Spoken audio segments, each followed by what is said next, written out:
Entonces, Sol, me quedé pensando del último episodio de cómo afecta el divorcio a los niños. Pero me imagino que hay una especie de diferencia si los hijos son adolescentes. Porque bueno, de por sí la adolescencia no es fácil y ahora con un divorcio en medio pues también debe de estar una receta bien aderezada para el desastre. Uh-huh. Pues mira, sin duda alguna sí, la situación es muy distinta con los adolescentes porque ellos ya tienen una perspectiva distinta, incluso empiezan a cuestionar. Esto es porque obviamente pues el adolescente acuérdate que siempre es que no está en contra tuya, pero sí te hace ver muchas veces como las incongruencias o como ya se dio cuenta que no todo lo que le dijiste en la infancia fue cierto, pues entonces ahora sí piden como una mayor información.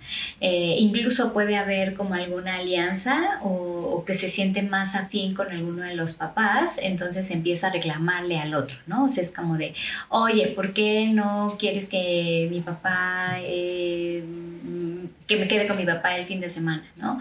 Oye, ¿por qué solamente te la pasas pidiéndole dinero, ¿no? Cosas así, y entonces eso pues puede causar una mayor tensión.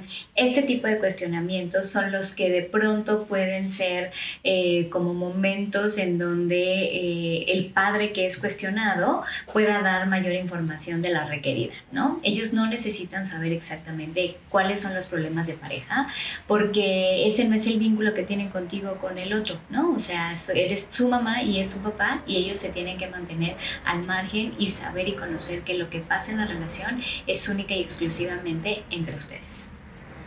Entonces podemos decir de alguna manera que existe también la mano de la Divorce Planner, de Marisol Divorce Planner, incluso después del divorcio, para ver cómo pues se llevan estas relaciones, porque no es que acabe el divorcio y ya separados y todos felices, sino seguro va a haber problemas en medio y así.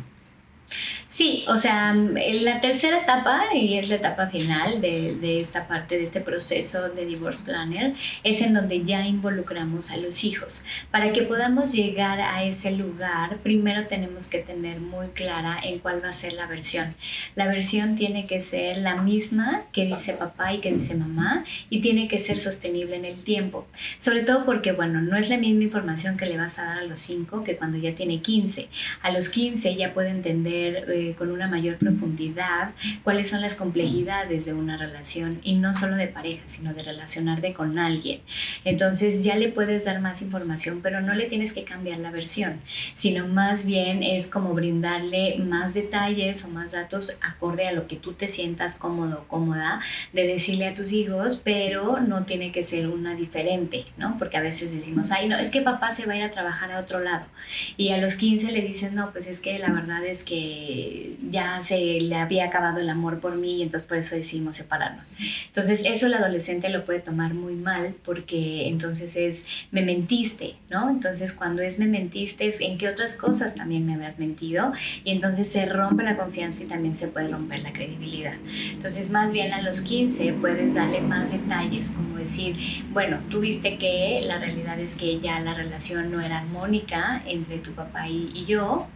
La verdad es que estamos pasando quizá por un momento personal pues complicado, y por eso creímos en ese momento que lo mejor era que cada uno tuviera un camino separado, ¿no? Eso ya lo puede sostener un chico de 15 años, pero a lo mejor es algo que no va a comprender al 100% un niño de 5. Entonces el punto medular es que la versión tiene que ser unificada, y yo lo que les ayudo es a poder ver y a poder digerir cuáles van a ser las transformaciones que va a vivir su familia. Es decir, va a tener dos casas. Por ejemplo, ese es un truco que puede ser muy capitalizado por los adolescentes, ¿no? Y me voy a poner yo como ejemplo, ¿no? Yo fui una adolescente, donde yo tenía 2 casas, y como mis papás no se hablaban, entonces yo manipulaba la información que le daba a uno o a otro. O sea, si yo le decía, ¿sabes qué, mamá? Es que me voy a ir con mi papá a tal lugar, y a lo mejor me iba a ir con mis amigos, hijos, ¿no? Pero como mi mamá no le iba a hablar a mi papá para corroborarlo, entonces yo capitalizaba eso. Y eso es algo que los adolescentes hacen constantemente. Por eso creo que el vínculo de comunicación, o el canal más bien de comunicación entre los padres, debe de estar muy estrecho para poder seguir estando uniformes en límites, en permisos, en qué le vamos a dejar una casa, porque si no, lo que sucede también es que papá habitualmente es el que ve los fines de semana y mamá se queda más como en la crianza del día a día. Entonces mamá es, digamos, como el logro, como el policía malo, porque es la que me pone a hacer la tarea, la que me pone a limpiar mi cuarto, la que me pone límites, y mi papá pues es toda felicidad y algarabía, porque el fin de semana salimos, me deja salir con mis amigos, me lleva, me trae, y eso puede hacer que puedan tener la lealtad hacia un lado o hacia el otro, porque también puede suceder de, mira lo mal que le está pasando a mi mamá, estoy muy preocupada, ¿no? Porque está triste, porque no sale, porque eso, entonces mi papá se vuelve el malo del cuento. Entonces, en realidad es que en el proceso ayudo a que ninguna de estos malos entendidos se filtren, y que el adolescente pueda manejar la información que tiene, también pueda sostener la incertidumbre de la información que no tiene y que no va a tener porque no le compete, y que juntos veamos cuáles son los cambios ideales que tienen que hacer para que la dinámica, los límites vayan por el camino adecuado. Incluso aunque no haya separación y haya esta intención de juntarse, también se tiene que pasar por medio de los hijos e informarles informarles o alertarlos del proceso o algo así. O sea, que ellos tienen que saber que están pasando por este proceso. Ajá. Sí, la realidad es que creo que puede ser, igual no tenemos que dar tanta información de estamos explorando y estamos entendiendo nuestra situación y nuestras emociones, y lo estamos haciendo en conjunto.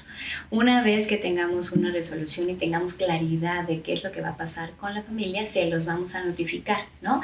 Perdón, más bien es lo que va a pasar con la pareja, porque la única certeza que sí le puedes dar y le debes dar 100% a tus hijos, ya sean niños o adolescentes, es que su familia no se va a destruir, no van a fracturarse, van a seguir siendo una familia siempre. Va a cambiar la dinámica, tal vez vivan en casas separadas o no, pero la familia va a seguir siendo la familia. ¿Y eso no es como un estrés adelantado? Es decir, decirle al chavito, mira, no sé qué va a pasar, pero vas a seguir teniendo familia, pero no sé si vamos a separarnos o no. Entonces, ponerlo en alerta, esperar el proceso, y al final, no, pues al final nada, ya está. Bueno, no le vamos a decir si estamos viendo si nos separamos o no. Más bien estamos teniendo algunos desacuerdos, papá y yo, los estamos arreglando, y podemos, digamos, como poner ejemplos que el niño o que el adolescente puede entender. O sea, el adolescente ya sabe que necesitan haber muchas más cosas para que haya un vínculo de por medio. Es decir, por ejemplo, en la adolescencia la amistad no solamente se da porque quiere ser mi amigo o no. En la infancia sí, un niño llega a un parque y le dice al otro, ¿quieres jugar conmigo? Y le dice sí, entonces eso es suficiente para que seamos amiguitos. Pero en la adolescencia no, en la adolescencia sí te vas dando cuenta que necesitas tener afinidad, intereses en común, que te caigas bien, para entonces sí tener una relación de amistad. Y cuando más es importante cuando pues tenemos una relación, entonces el adolescente ya sabe que hay diferentes factores que hay que tomar en cuenta para que una relación se estabilice. Entonces lo que le vas a decir es sí tenemos algunos desacuerdos, sí tenemos algunos problemas y estamos buscando la manera de solucionarlo. No le vas a decir, o sea, porque la solución puede ser arreglarlos o la solución puede ser separarnos, pero eso es innecesario, simplemente decirle que estamos buscando la manera de resolverlo, y que una vez que pues haya como este resultado se lo van a hacer saber, pero que la única certeza o lo que él no tiene por qué preocuparse es que su familia siempre va a ser su familia, ¿no? Que tú como mamá vas a estar ahí, que su papá como su papá también va a estar, lo van a apoyar, lo van a amar, lo van a soportar y sostener en los momentos más importantes de su vida, y ya, ¿no? O sea, eso es lo único que entonces el niño y el adolescente descansa como de, ok, entonces no tengo por qué, ni de qué hacerme cargo, ni tampoco de qué preocuparme en un nivel extremo. Oye, ¿y hasta qué edad tendría que preocuparme de mis chamacos? Es decir, niños y adolescentes obviamente sí, pero creo que lo platicamos la semana pasada o en algún capítulo anterior. Yo tenía una amiga que sus padres se divorciaron ya estando grandes, o sea, teníamos 30 y tantos. Y ella decía, pero ¿para qué? Nada. Pero más allá de eso decía, es que nunca me avisaron, no deberían de haber hecho, ¿sabes? Como que empezó a opinar, pues ya más de adulto. ¿Qué tanto tienes que preocuparte por tus hijos adultos? De notificarlos o no. Muy buena pregunta, porque en realidad creo que cuando ya nos convertimos en adultos, a veces también nosotros como hijos queremos alterar el orden de la familia y entonces nos queremos convertir en los papás de nuestros papás. Y aunque eventualmente, ¿no?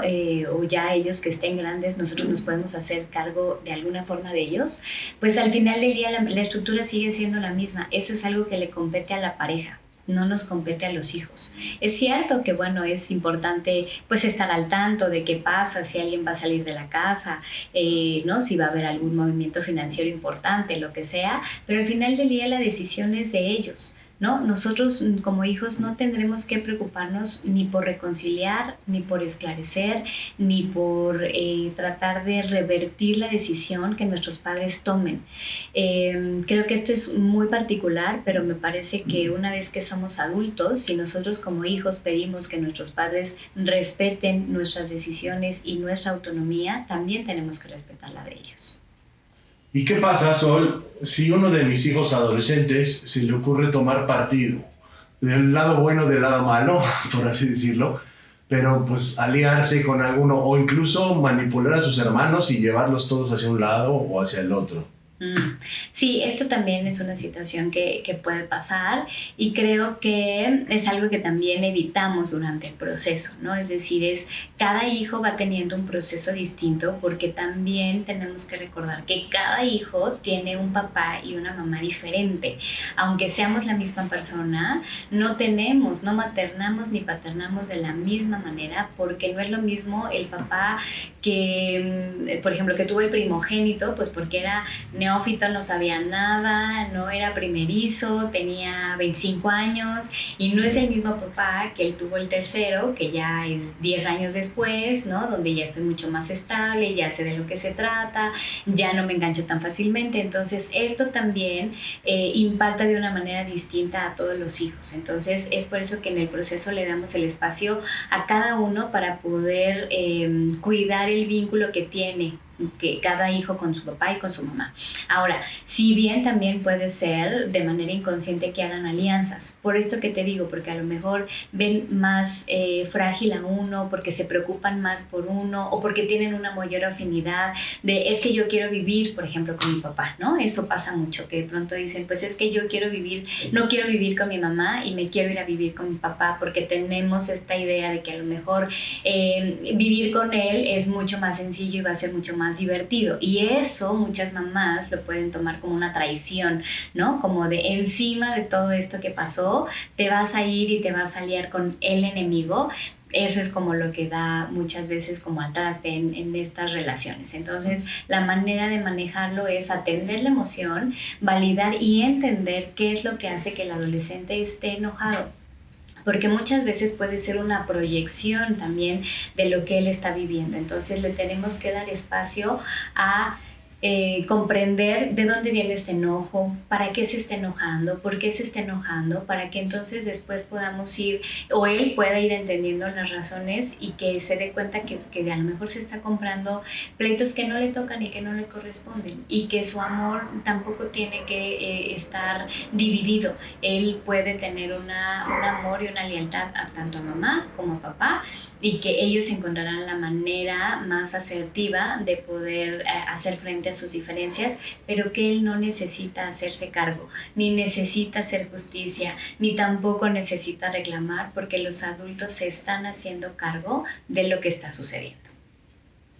Me gusta esta parte de cada niño es distinto, o sea, no es agrupar a todos los hermanos y entonces la tercera etapa tiene que ver con todos juntos, sino sí con ellos, pero con sutiles diferencias. Claro, sí, cada uno tiene su espacio porque lo perciben y lo viven de una manera distinta, ¿no? No solamente por las edades, también tiene que ver el género, porque muchas veces las niñas son más apegadas a papá y también de alguna forma pues los niños quieren proteger a su mamá. Entonces esto es como ir poniendo en perspectiva de lo que le toca a cada uno. Por eso es que creo que esto se tiene que permear incluso a los adultos, ¿no? Es decir, yo no puedo decidir ni puedo interferir si mis papás se quieren divorciar o no, aunque creamos que ya no tiene caso. Siempre va a tener caso porque cada uno es responsable de su vida y cada uno tiene que hacerle espacio pues a la vivencia de cada persona. Entonces, Sol, durante este proceso de divorce planning contigo, esto de los chicos, de los hijos, ¿sucede de qué manera? ¿Simultánea o separada o paralela o cómo es la onda? O sea, primero es el proceso de la pareja, ¿no? Donde entendemos qué pasa, sanamos el dolor, hacemos acuerdos y una vez que esos acuerdos están hechos es entonces que ya tenemos la certeza de qué es lo que le vamos a decir a los hijos, cómo lo vamos a manejar y qué es lo que va a suceder. Porque acuérdate que los hijos tenemos una incertidumbre de, bueno, ¿y luego qué? ¿Qué va a pasar? Entonces, una vez que nosotros ya tengamos estas respuestas es que involucramos a los hijos. Aunque los involucremos, cada uno va a tener su proceso y es importante como permitirlo y esperar para ver qué sucede. Algunos podrían pensar que va a ser un proceso súper complejo y muchos niños o muchos adolescentes lo entienden, incluso a veces hasta lo agradecen, ¿no? De qué bueno que ya se separaron y entonces eso estará bien como para poder concluir y llegar a, digamos, pero es como un proceso paralelo, o sea, primero va el de pareja, luego se une el de los hijos y llegará un momento en donde todos podrán como converger en un mismo proceso donde pues ya se materializará la decisión, ¿no? Oye, ¿podemos albergar que toda esta magia nos ayude a eliminarles el dolor? Bueno, el dolor es parte de la vida. La realidad es que esto, aunque creamos que es lo mejor y aunque sea necesario, pues va a causar tristeza, va a causar nostalgia y eso es algo que no le vamos a poder evitar. De hecho, yo creo que es la gran consigna o el gran dilema que tienen los papás de querer evitarle el sufrimiento, no solo con esto, sino con todo en la vida.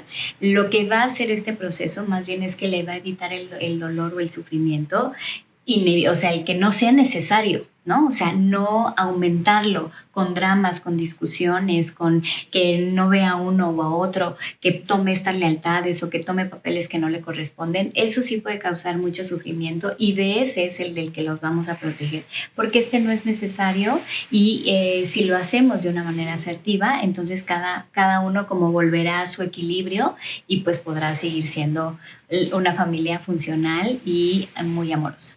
Me surgió otra duda. Cuando los hijos están, pues ya mayorcitos, como de 3, 4 años, quizá ya les puedas empezar a decir, ¿qué pasa con los de antes? Porque he visto muchas parejas últimamente que dicen, no, me separé a los 3, 4 meses de que nació mi hijo.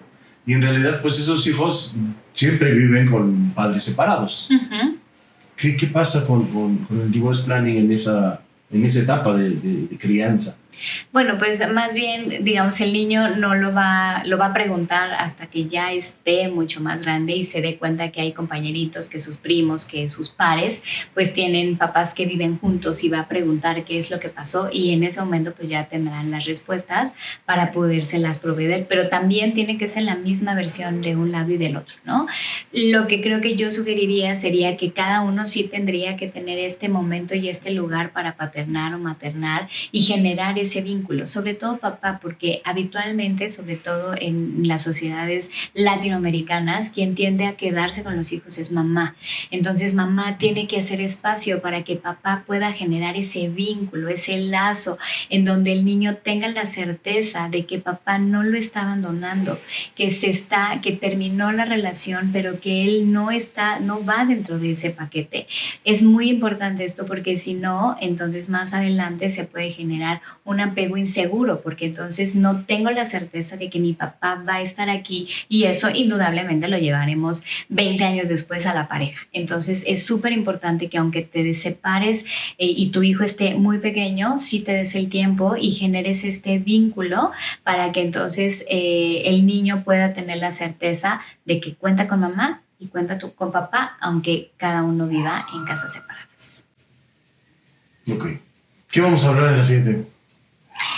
Pues en la siguiente creo que vamos a empezar a hablar de justo cuáles pueden ser los motivos por los que las parejas pueden preguntarse si es mejor continuar o es mejor buscar el plan B de separarse. Chismecito, chismecito.